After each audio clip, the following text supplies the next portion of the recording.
estaremos falando assuntos bíblicos para aperfeiçoar o seu conhecimento sobre a palavra de Deus.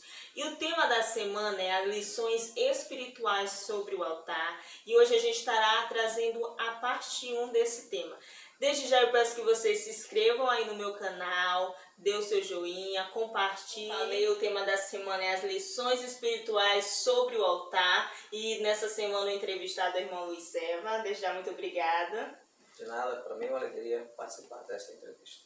E nesse tema a gente vai estar dividindo em duas partes. Hoje é a parte 1, pois é um tema bastante abrangente. Então hoje será a parte 1 e futuramente, daqui a 2 meses, teremos a parte 2 desse tema. Irmão Luiz, para começarmos com esse tema, que são as lições espirituais sobre o altar, o que significa altar? Olha que gente, altar, segundo a Bíblia, é um lugar de sacrifício. É um local onde o sacerdote sacrificava os animais, substituindo o pecador. Então, o altar é um lugar de matança, Ok. segundo a Bíblia. E quando foi feito o primeiro altar e qual era ali o seu objetivo?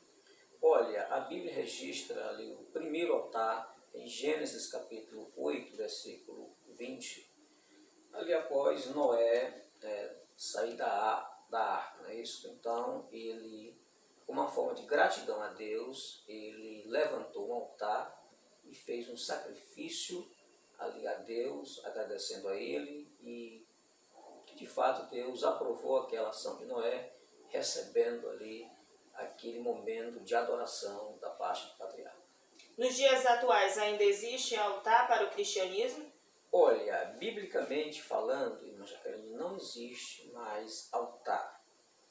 Até porque, sendo que o altar do Antigo Testamento, ele apontava para Cristo. E uma vez que Cristo morreu na cruz do Calvário, ele foi sacrificado, né? Ele sacrificou-se a si mesmo, oferecendo-se a si mesmo ali em sacrifício por nós. Então, toda a lei do Antigo Testamento apontava para Cristo. Então, sendo Cristo sacrificado por nós, então ali, de uma vez por todas, um sacrifício perfeito, definitivo, então ali encerrou-se, vamos dizer assim, a lei que exigia sacrifícios, né, de animais. Porque Cristo é o Cordeiro de Deus que, de fato, tira o pecado do mundo. Portanto, não existe mais altar, biblicamente falando, porque o último altar que foi erigido ali foi a cruz do Calvário, onde Cristo morreu por nós. Ou seja, o altar se encerrou a partir da morte e ressurreição de Jesus Cristo. Perfeitamente, perfeitamente. Quando as pessoas elas chamam o púlpito de altar, elas estão erradas ou o púlpito realmente é um altar? Não, como eu falei, de fato o púlpito não é um altar. Basta nós observarmos ali o objetivo, né, de cada um. Por exemplo, o objetivo do altar era de oferecer o sacerdote levar o sacrifício para imolá-lo ali, para queimá-lo, certo? No lugar do pecador arrependido. Existe uma diferença entre, né, altar e púlpito. Então, o altar, né, como eu já falei, o objetivo do altar era para se oferecer sacrifícios, não é isso? A Deus em favor do povo. Isso. E púlpito, o objetivo é outro. Nós vemos aqui em Neemias capítulo 8, e no versículo 4, diz assim: E Esdras, o escriba, estava sobre um púlpito de madeira que fizera para aquele fim.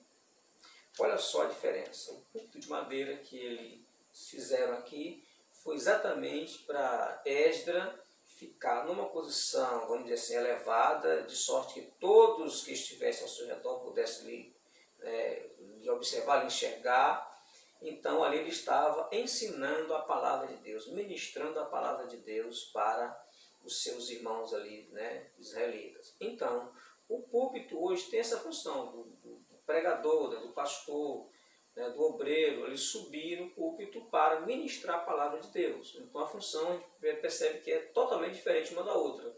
Entendeu? Até para ser visto, né? Sim, perfeitamente. Na palavra de Deus também fala que devemos apresentar o nosso corpo como sacrifício vivo ao Senhor. Como é de fato que a gente deve agir para que Deus receba esse sacrifício vivo? Pois bem, então a gente percebe o seguinte: sacrifício vivo. Na antiga aliança, o sacrifício que era oferecido era um sacrifício morto. É um animal, não é isso? Isso. Morto. Então, como na nova aliança não se oferece mais sacrifício morto ali do animal, no lugar do pecador, porque de fato Cristo já foi, né, vamos dizer assim, crucificado ali na cruz do Calvário em nosso lugar, ele não foi sacrificado em nosso lugar. Então, o sacrifício que eu tenho que apresentar agora a Deus são os meus atos de adoração. Então, este é um sacrifício vivo. Como é esse ato de adoração? Então, eu vou me apresentar a Deus estando eu em comunhão com Ele. Então, veja só o que diz aqui Romanos, capítulo 12, no versículo 1. A Bíblia Sagrada nos relata que este fato, onde o apóstolo Paulo está rogando aqui aos irmãos da igreja de Roma, sobre a maneira como eles deveriam apresentar-se a Deus. Diz assim, Romanos capítulo 12, versículo 1, diz assim: Rogo-vos, pois, irmãos, pela compaixão de Deus, que vos apresenteis o vosso corpo em sacrifício vivo, santo e agradável a Deus, que é o vosso culto racional. Então, sacrifício vivo, né, é o culto racional. O que é culto racional? Então, a gente pode observar aqui que existe pelo menos duas maneiras de explicar isso. Por exemplo, culto racional. Então, é depois que eu entendi a obra que Cristo fez por mim, então eu vou adorá-lo com entendimento. Porque eu já sei o que ele fez por mim, eu entendi a obra que ele fez por mim, então isso é um culto racional. Por outro lado, também é um culto em espírito, que é o que Cristo diz para a mulher samaritana. Não é isso? Que os verdadeiros adoradores adorarão o Pai em espírito e em verdade. Ou seja, sem nenhuma representação material. Por exemplo, no Antigo Testamento, você tinha todo aquele ritual, está entendendo? Ali fazia parte da adoração. E era exigido por Deus que se fizesse daquela maneira. No Novo Testamento, não precisa mais ter esse ritual. Em qualquer lugar que nós estejamos, eu posso oferecer a Deus um culto racional.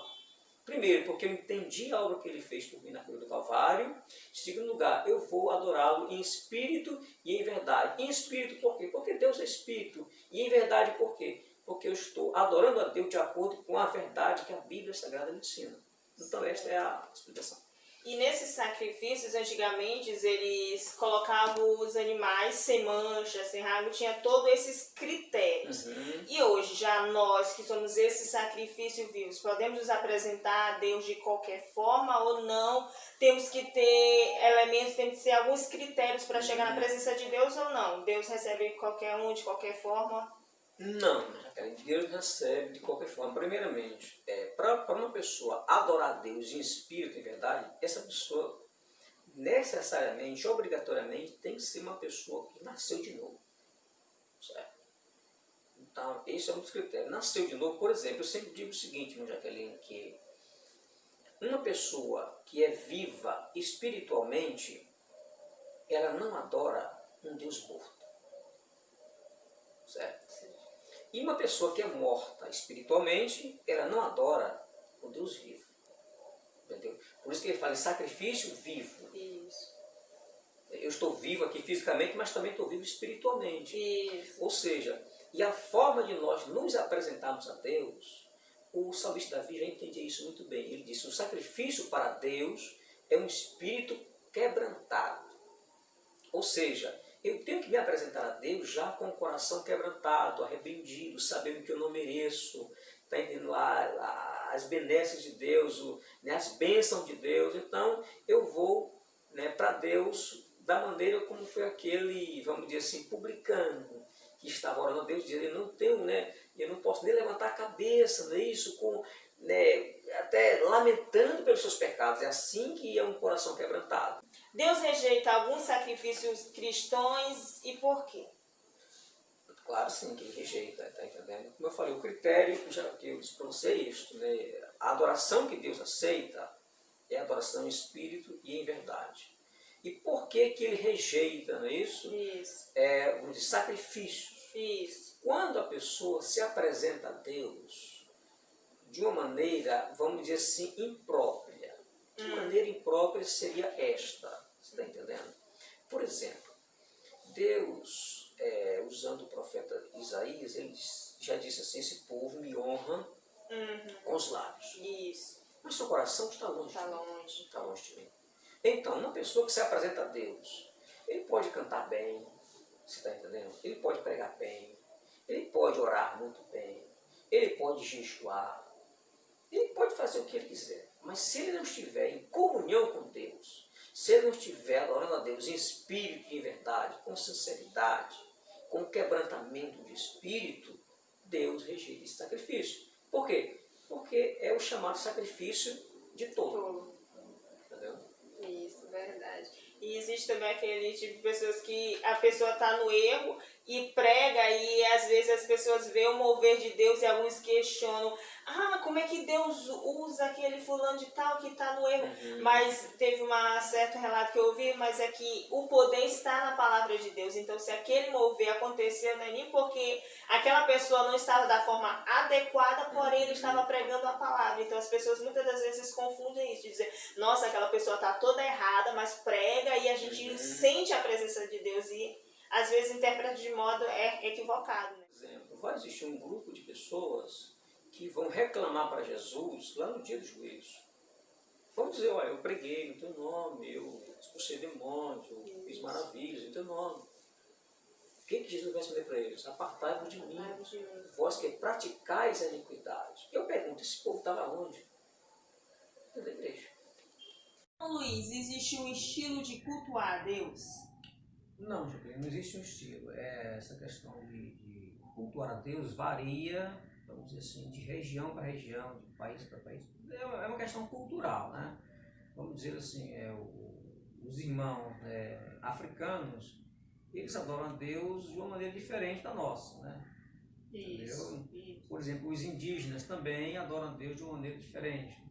E a gente trazendo para o nosso meio brasileiro, por exemplo, né, os pentecostais adoram a Deus, né, de uma forma mais assim, intensa, não é isso?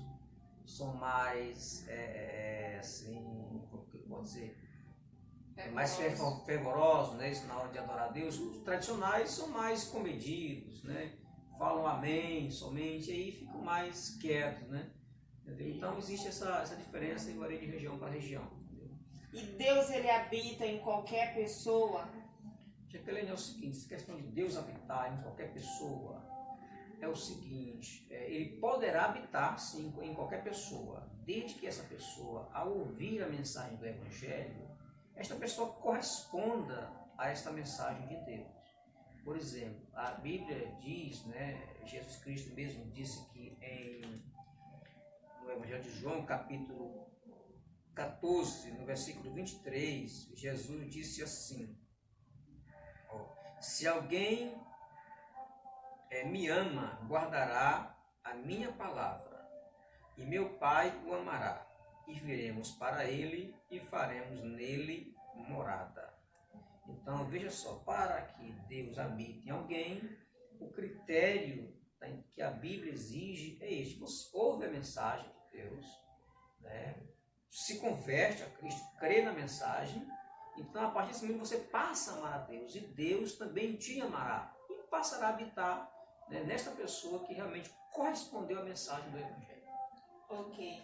Meus queridos, esse foi o nosso programa, onde essa foi a nossa primeira parte sobre esse tema, e retornaremos aqui novamente com a parte 2 desse mesmo tema, as lições espirituais do altar. Irmão Luiz, muito obrigado pela sua participação, muito obrigado por aceitar este convite. De nada, para mim é um prazer sempre participar dessa entrevista.